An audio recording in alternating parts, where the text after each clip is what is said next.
الرحمن الرحیم صلی اللہ تعالی علی حبیبہ محمد وآلہ وصحبہ وسلم۔ عزیز طلبہ، آج کتاب العلم سے ایک ترجمۃ الباب جسے حضرت سیدنا امام بخاری صاحب رحمۃ اللہ علیہ نے قائم کیا، باب من قعد حیث ینتہی بہ المجلس ومن رأى فرجة فی الحلقۃ فجلس فیہا۔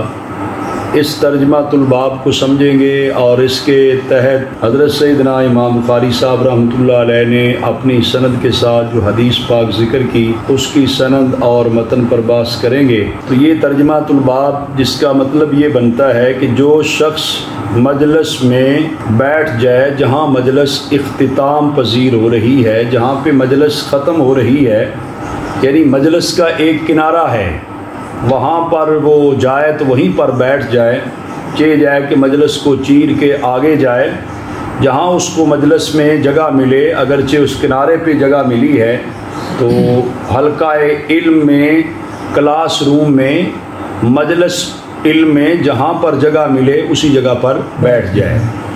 اور فرمایا ومن رأى فرجة فی الحلقہ، جسے حلقہ کے اندر کشادگی نظر آئے فجلس فیہا، وہ اس میں بیٹھ جائے۔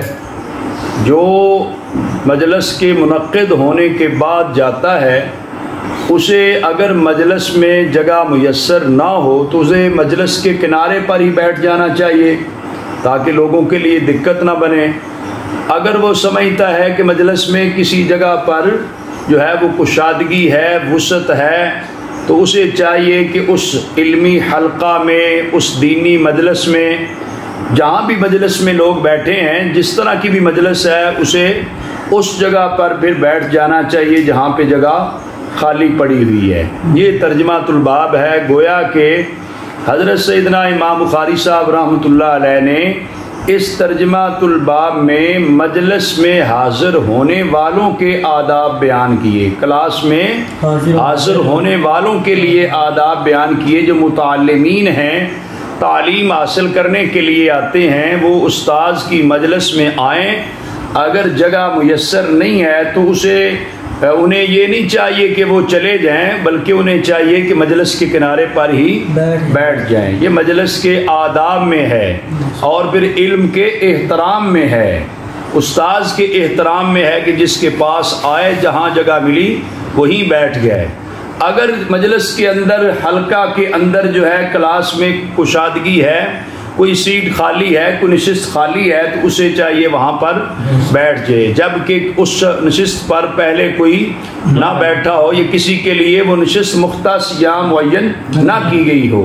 یہ ایک طلبہ جو ہیں، متعلمین ہیں، انہیں آداب سکھائے جا رہے ہیں کلاس روم میں آنے کے اور پھر اپنی اپنی نشستوں پہ بیٹھنے کے۔ اگر مجلس مکمل ہو چکی ہو تو مجلس کے کنارے پر ہی بیٹھ جائیں۔ یہ ترجمۃ الباب کے ساتھ حدیث پاک کی جو مطابقت ہے وہ ظاہر ہے کہ حدیث شریف میں 3 افراد کا ذکر ہے۔ جو 3 افراد میں سے ایک تو حضور علیہ الصلوۃ والسلام کی مجلس پاک سے آگے گزر گیا، 2 آئے، ایک کو مجلس پاک میں بیٹھنے کی کشادگی ملی تو وہ بیٹھ گیا، تو ایک مجلس کے کنارے پر ہی بیٹھ گیا۔ گویا کہ اس واقعہ کی اور ترجمۃ الباب کی حدیث پاک کے ساتھ جو مطابقت ہے بالکل واضح اور ظاہر ہے۔ دوسری بات یہ ہے کہ حدیث پاک کے جو راویان حدیث ہیں وہ 5 ہیں۔ کتنے راویان حدیث ہیں بھائی؟ 5۔ پہلے اسماعیل بن اویس ہیں، دوسرے مالک بن انس ہیں، اور یہ امام مالک صاحب رحمۃ اللہ علیہ ہیں، ان کا تذکرہ بھی پیچھے گزر چکا ہے۔ تیسرے اسحاق بن عبداللہ بن ابی طلحہ ہیں، اور چوتھے راوی جو ہیں ابو مرہ صاحب ہیں، جو کہ ان کا نام یزید ہے اور وہ عقیل بن ابی طالب کے آزاد کردہ غلام ہیں۔ 5ویں راوی حضرت ابو واقد بالقاف المکسورہ، حضرت ابو واقد لیثی رضی اللہ تعالیٰ عنہ ہیں۔ یہ ان کی کنیت ہے، ابو واقد لیثی صحابی رسول رضی اللہ تعالیٰ عنہ ہیں۔ صحیح یہ ہے کہ ان کا نام حارث بن عوف ہے، اور یہ فتح مکہ کے موقع پر ایمان لائے، یعنی جو اخیر میں مسلمان ہونے والے لوگ ہیں ان میں یہ شامل ہیں جو صحابی رسول بنے اس لیے کہ فتح مکہ تو حضور علیہ السلام کی ظاہری حیات مبارکہ کا آخری حصہ ہے بالکل. تو یہ فتح مکہ کے موقع پر مسلمان ہوئے. خود یہ کہتے ہیں کہ میں غزوہ حنین میں شریک ہوا، نیا مسلمان تھا، جنگ یرموک میں شریک ہوا، اور یوں ہی اخیر عمر میں یہ مکہ معظمہ میں ہی سکونت اختیار کر گئے، وہیں پر ہی ان کا وصال بھی ہوا تھا. ان سے 24 احادیث نبویہ مروی ہیں. صحابہ میں ابو واقد جو ہیں 2 اور بھی ہیں. ایک ابو واقد نام کے رسول اللہ صلی اللہ علیہ وسلم کے آزاد کردہ غلام ہیں، دوسرے ابو واقد نمیری ہیں، اور یہ ابو واقد لیثی ہیں جو اس حدیث پاک کے راوی بنتے ہیں. یہ حضرت سیدنا ابو واقد لیثی رضی اللہ تعالی عنہ روایت کرتے ہیں کہ ان رسول اللہ صلی اللہ علیہ وسلم بینما هو جالس فی المسجد والناس معه، کہ رسول اللہ صلی اللہ علیہ وآلہ وسلم مسجد شریف میں تشریف فرما تھے. مسجد نبوی شریف میں حضور علیہ السلام کی مجلس مبارک لگی تھی، آپ تشریف فرما تھے. والناس معه، اور لوگ صحابہ اکرام حضور علیہ السلام کے ساتھ موجود تھے. اذ اقبل 3 نفر، جبکہ 3 افراد آئے. 3 نفر 3 افراد آئے. فاقبل 2 الى رسول اللہ صلی اللہ علیہ وسلم وذهب واحد، ان 3 میں سے 2 افراد تو رسول اللہ صلی اللہ علیہ وسلم کی طرف متوجہ ہو گئے اور ایک آگے چلا گیا. ایک اچھا، راوی کہتے ہیں فوقفا علی رسول اللہ صلی اللہ علیہ وسلم، وہ جو 2 افراد حضور علیہ السلام کی مجلس پاک کی طرف آئے وہ آ کر ٹھہر گئے. فاما احدہما فرآ فرجۃ فی الحلقہ، ان میں سے ایک نے حلقہ کے اندر، مجلس کے اندر کشادگی دیکھی، بیٹھنے کی جگہ دیکھی کہ ایک نشست خالی ہے. حدیث شریف میں آتا ہے فجلس فیہا، وہ ایک صحابی تو ان میں اس جگہ پر بیٹھ گئے. وَأَمَّا الْآخَرُ، جو ان 2 میں سے دوسرے تھے، فجلس خلفہم، ان کو کلاس میں حضور کی مجلس پاک میں اس حلقہ میں جگہ نہ ملی، وہ پیچھے بیٹھ گئے. یہ ترجمات الباب تھا نا، جہاں پہ جگہ ملے وہیں پر بیٹھ جائے، مجلس کے کنارے بیٹھ جائے. ان کو مجلس کے اندر جگہ نہ ملی تو وہ مجلس کے کنارے ہی بیٹھ گئے. وَأَمَّا الثَّالِثُ، جو تیسرا شخص تھا، فَأَدْبَرَ ذَاهِبًا، وہ چلا گیا. گویا کہ وہ حضور علیہ السلام کی مجلس پاک کی طرف آیا ہی نہیں ہے، پاس سے گزرا اور آگے چلا گیا. فلما فرغ رسول اللہ صلی اللہ علیہ وسلم، جب رسول اللہ صلی اللہ علیہ وسلم مجلس برخاست کی، آقا حضور علیہ السلام مجلس سے فارغ ہوئے، جو آپ تعلیمات یا رشد و ہدایت عطا فرما رہے تھے صحابہ اکرام رضوان اللہ علیہ مجمعین کی، تو وہ جب آپ فارغ ہوئے تو آپ صلی اللہ علیہ وسلم نے ارشاد فرمایا الا اخبرکم عن النفر الثلاثہ، کیا میں تمہیں ان 3 افراد کے بارے میں نہ بتاؤں؟ اما احدہم، ان 3 میں سے ایک تو ایسا ہے، فآوى الی اللہ فآواہ اللہ، ایک جو ہے وہ اللہ کی طرف آیا پناہ لینے، اللہ نے اسے پناہ دے دی ہے.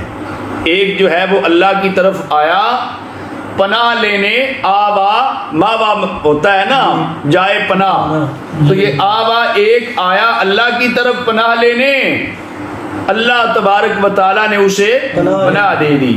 وَأَمَّا الْآخَرُ، اور دوسرا جو ہے فَاسْتَحْيَا، اس نے حیا کیا، فَاسْتَحْيَا اللَّهُ مِنْهُ، اللہ نے اس سے حیا کر دی، اللہ نے اس سے. وَأَمَّا الْآخَرُ، اور ایک تیسرا ہے، حضور علیہ السلام نے فرمایا فَأَعْرَضَ، اس نے اعراض کیا، منہ پھیرا، فَأَعْرَضَ اللَّهُ عَنْهُ، اللہ تعالیٰ نے اس سے اعراض کر دیا. یہ حضور علیہ السلام نے ان 3 افراد کی حقیقت کو بیان فرمایا کہ یہ 3 افراد آئے، مجلس پاک کے پاس سے گزرنے لگے تو 2 نے دھیان کیا، توجہ کی کہ حضور علیہ السلام کی مجلس پاک لگی ہے تو حضور علیہ السلام کی مجلس پاک سے فیض یاب ہونا چاہیے، بغیر زیارت مصطفیٰ صلی اللہ علیہ وسلم کے فیض یاب ہوئے آگے گزرنا نہیں چاہیے. انہوں نے مجلس مصطفیٰ صلی اللہ علیہ وسلم کے علمی حلقے کا جو ہے ادب اور احترام کیا، اور تیسرا جو تھا وہ نہ کر سکا، وہ آگے گزر گیا. تو حضور علیہ الصلوۃ والسلام نے تینوں کی حقیقت بیان فرما دی. فرمایا تینوں میں ایک تو ایسا ہے وہ اللہ کی طرف آیا, اللہ نے اسے پناہ دے دی ہے. بظاہر آیا تو وہ مجلس مصطفیٰ صلی اللہ علیہ وسلم میں ہے, وہ 3 میں وہ نمبر تو لے گیا نا, اسے مجلس کے اندر جگہ نظر آ گئی, وہ نشست میں بیٹھ گیا. گویا کہ حضور علیہ الصلوۃ والسلام کی مجلس جو ہے وہ اللہ تعالی کی طرف سے پناہ گاہ ہے. بظاہر تو حضور کے قرب میں آیا لیکن قرب الہی میں چلا گیا. جسے حضور کی پناہ میسر اسے رب تعالیٰ کی پناہ ہے. حضور کا در ہی جو ہے وہ رب تعالیٰ کی طرف رحمتوں برکتوں کے اترنے کا ذریعہ ہے. تب بھی تو شاعر نے کہا, بلکہ اعلیٰ حضرت عظیم البرکت امام شاہ احمد رضا خاں بریلوی رحمۃ اللہ علیہ نے فرمایا تھا, بخدا خدا کا یہی ہے در, نہیں اور کوئی مفر مقر, جو وہاں سے ہو یہیں آ کے ہو, جو یہاں نہیں تو وہاں نہیں. تو حضور علیہ الصلوۃ والسلام کے در مبارک کو ہی یہ اعزاز حاصل ہے کہ جو در مصطفیٰ صلی اللہ علیہ وسلم پہ چلا جائے وہ رب تعالیٰ کی پناہ میں چلا جاتا ہے, اسے رب تعالیٰ کی رحمت کا سایہ میسر آ جاتا ہے, اللہ تبارک و تعالیٰ کا وہ مقرب بن جاتا ہے. تو یہ حضور نے فرمایا, بظاہر تو وہ حضور کی طرف کیا تھا لیکن حضور نے ارشاد کیا فرمایا کہ وہ اللہ کی جانب آیا ہے. فآوا الی اللہ, اللہ کی طرف پناہ لینے آیا تو اللہ نے اسے پناہ دے دی ہے. بظاہر تو مجلس مصطفیٰ صلی اللہ علیہ وسلم میں آیا, پتہ چلا حضور علیہ الصلوۃ والسلام کی ذات گرامی اللہ تعالیٰ کی بارگاہ میں اس قدر محبوب ہیں, اس قدر عظیم ہیں, افضل و اعلیٰ کائنات سے کہ حضور کے پاس جو چلا جائے وہ رب کی بارگاہ میں پہنچ گیا. حضور علیہ الصلوۃ والسلام کی ذات گرامی سب سے بڑا اور مؤثر ذریعہ ہے رب کی بارگاہ میں پہنچنے کا. حضور علیہ الصلوۃ والسلام کے بغیر کسی کو رب تعالیٰ کی ذات تک وصول اور رسائی ہو سکتا نہیں. جس کو بھی رسائی ملے گی ذات رسول صلی اللہ علیہ وسلم کے بدولت ملے گی. تو انہوں نے مطلب ایک بڑی بات پیاری کی ہے کہ بظاہر تو حضور کی بارگاہ میں گیا لیکن اللہ کی پناہ میں چلا گیا. اور اس میں اہل علم نے یہ نکتہ بھی لکھا کہ علم دین پڑھنے والے بھی حفاظت الہی میں ہوتے ہیں, رب تعالیٰ کی پناہ میں ہوتے ہیں. یہ علم کی مجلس مبارک تھی تو جس کو کلاس میں بیٹھنے کی جگہ مل گئی اس کے بارے میں حضور نے فرمایا کہ وہ تو اللہ کی پناہ میں آیا تو اللہ نے اسے پناہ دے دی ہے. اور دوسرا آدمی فرمایا فاستحیا, اسے کلاس میں جگہ تو نہ ملی, اسے حلقہ کے اندر جگہ تو, لیکن اس نے حیا تو کیا ہے نا, وہ آگے گزرا تو نہیں ہے نا, وہ وہاں پہ بیٹھ گیا جہاں مجلس کا اختتام ہو رہا ہے, مجلس کا کنارہ ہے, اسی جگہ پہ بیٹھ گیا. احترام تو اس نے کیا حضور علیہ الصلوۃ والسلام کا, آپ کی منعقدہ مجلس پاک کا احترام کیا تو اللہ تبارک و تعالیٰ نے اسے بھی محروم نہیں رکھا. اس نے حضور کا حیا کیا, حضور کی مجلس پاک کا حیا کیا, اللہ تعالیٰ نے اس سے حیا فرما دیا.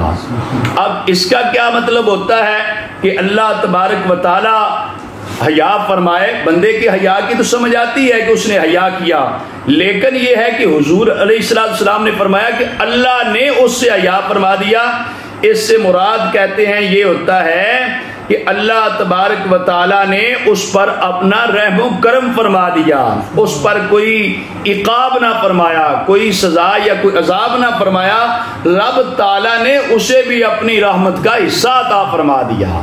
یہ مطلب ہے کہ جو اللہ نے حیا فرمایا, یہ جو حیا کا لغوی معنی یا جو اصطلاحی معنی ہوتا ہے, اللہ تعالیٰ تو اس سے پاک ہے نا, سمجھ آ رہی ہے, لیکن یہاں پہ نسبت اللہ تعالیٰ کی طرف ہے تو اس کے بندے کی حیا کی سمجھ تو آتی ہے کہ وہ جو صحابی آئے انہوں نے جو حیا کیا وہ تو سمجھ آتا ہے کہ حضور کا احترام کیا, مجلس پاک کو میں بیٹھے بغیر کچھ اخذ کیے حاصل کیے بغیر آگے نہیں جا سکا تو پیچھے ہی بیٹھ گیا. لیکن اللہ تبارک و تعالیٰ کے حیا کا مطلب کیا ہے؟ کہتے ہیں اللہ تبارک و تعالیٰ کے حیا کا مطلب یہ ہے کہ اللہ تعالیٰ نے اس کے بدلے میں اسے جزا دیتے ہوئے کہ میرے محبوب کی مجلس کا احترام کیا، رب تعالیٰ نے اس پہ رحم و کرم فرما دیا اور اسے کوئی سزا یا عقاب نہیں فرمایا۔ یہ ہوتا ہے کہ اللہ تعالیٰ نے حیا فرما دیا۔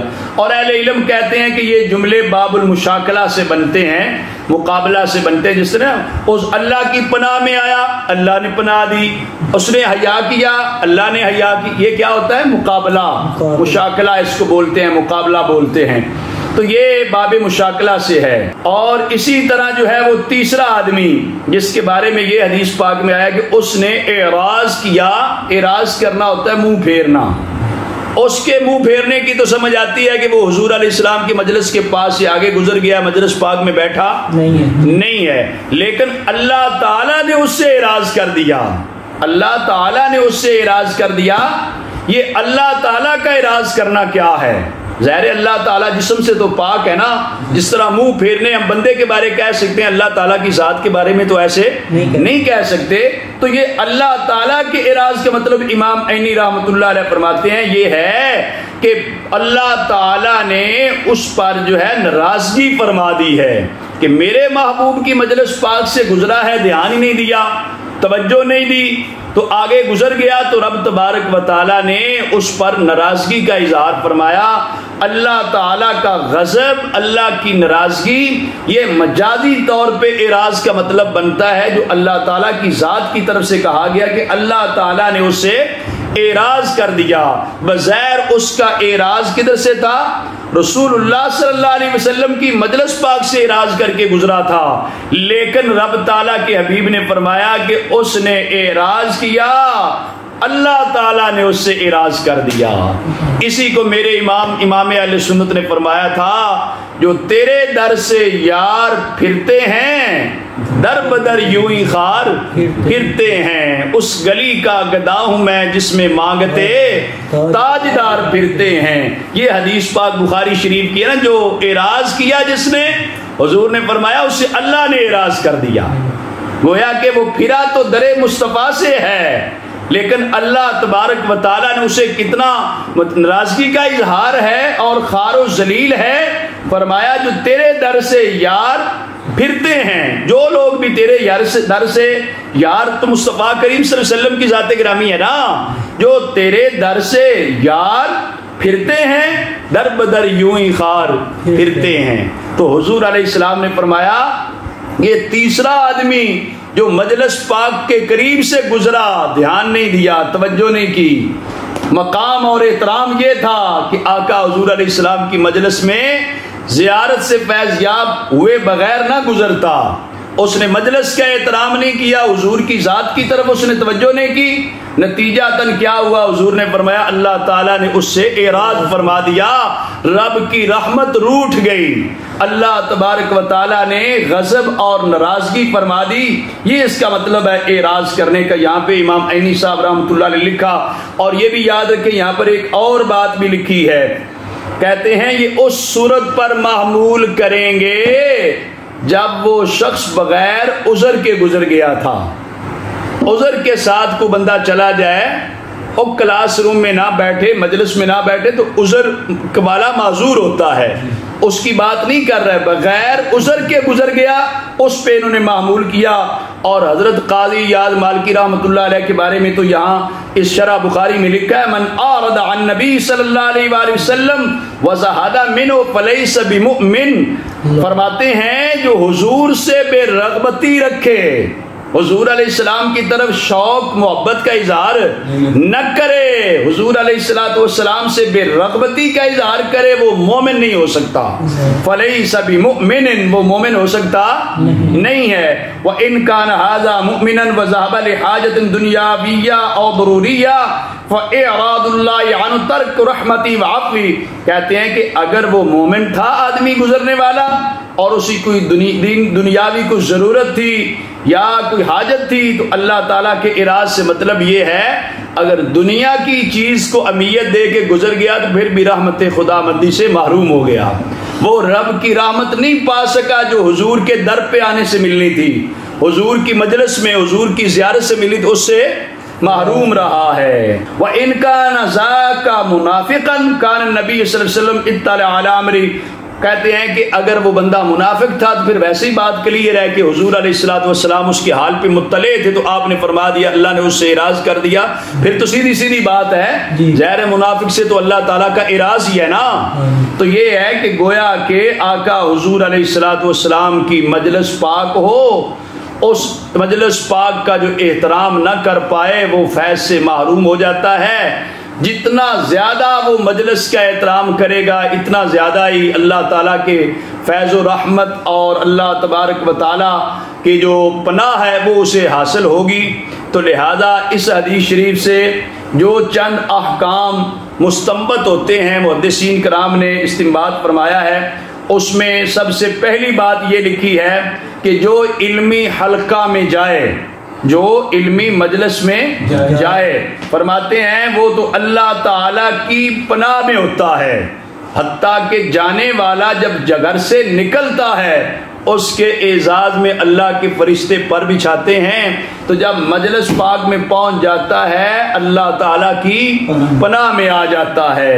اور ابن بطال شارح بخاری صاحب نے تو یہاں پہ ایک نقطہ یہ بھی دیا، وَكَذَلِكَ يَجِبُ عَلَى الْعَالِمِ أَن يُؤْوِيَ الْمُتَعَلِّمِ، وہ فرماتے ہیں معلم کو چاہیے جو طالب علم پڑھنے آئے اسے پھر اپنی پناہ میں لے لے، اس پر شفقت کرے۔ سمجھ آ رہی بھائی؟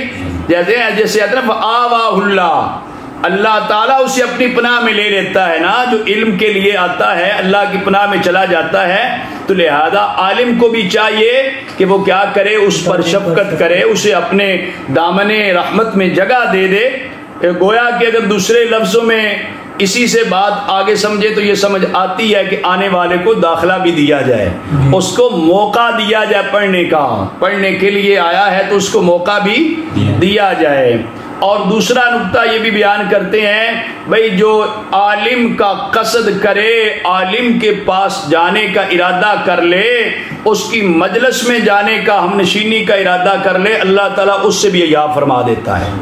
اگرچہ مجلس میں وہ نہ بیٹھ سکے، پھر مجلس کی سائڈ پہ ہی بیٹھ گیا، کنارے پہ بیٹھ گیا، پھر بھی اللہ تعالیٰ اس سے حیا فرما دیتا ہے، اسے عذاب نہیں دے گا۔ اور تیسری بات پھر اسی طرح یہ بھی ہے کہ عالم کی مجلس سے اعراض کرے اور عالم کی مجلس کی توہین کرے اور عالم کی توہین کرے، اس شخص کے بارے میں یہ ہے کہ وہ اللہ تعالیٰ کی رحمت سے محروم ہے۔ اور اس سے ایک مسئلہ یہ بھی محدثین نے بیان کیا کہ لہذا پھر علم و ذکر کے حلقے مسجد میں قائم کرنا مستحب ہے۔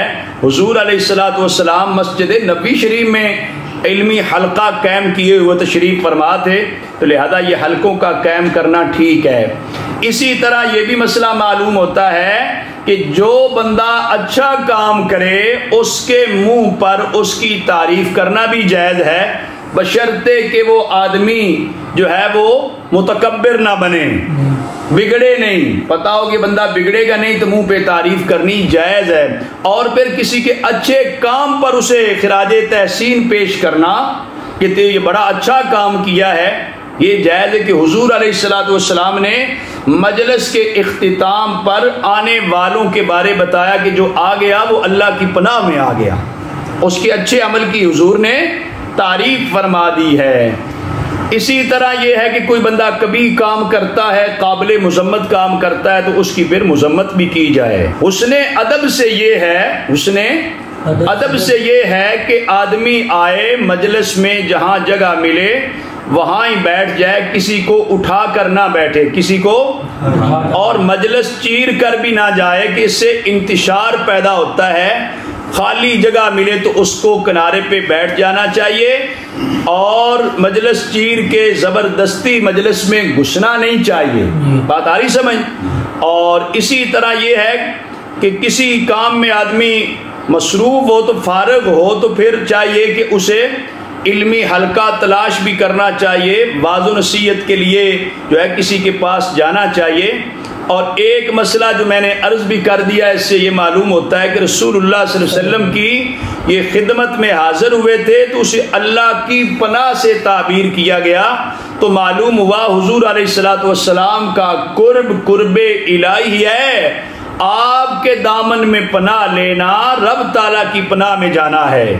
اور اسی طرح جو ہے یہ بھی معلوم ہوتا ہے کہ حضور علیہ الصلوۃ والسلام سے حیا فرمانا، حضور کی مجلس پاک کا حیا فرما دینا، یہ اللہ تعالیٰ اس بندے سے حیا فرما دیتا ہے، اس کا مواخذہ نہیں کرتا، اس کی اللہ تعالیٰ اسے رحمت سے نواز دیتا ہے۔ اور جو پھر حضور علیہ الصلوۃ والسلام اور آپ کی مجلس پاک کا جو ہے وہ دھیان نہ دے، توجہ نہ دے، بے رغبتی رکھے، پرواہ نہ کرے، نتیجتاً اللہ تعالیٰ کی ناراضگی اور عذاب کا مستحق ہوتا ہے۔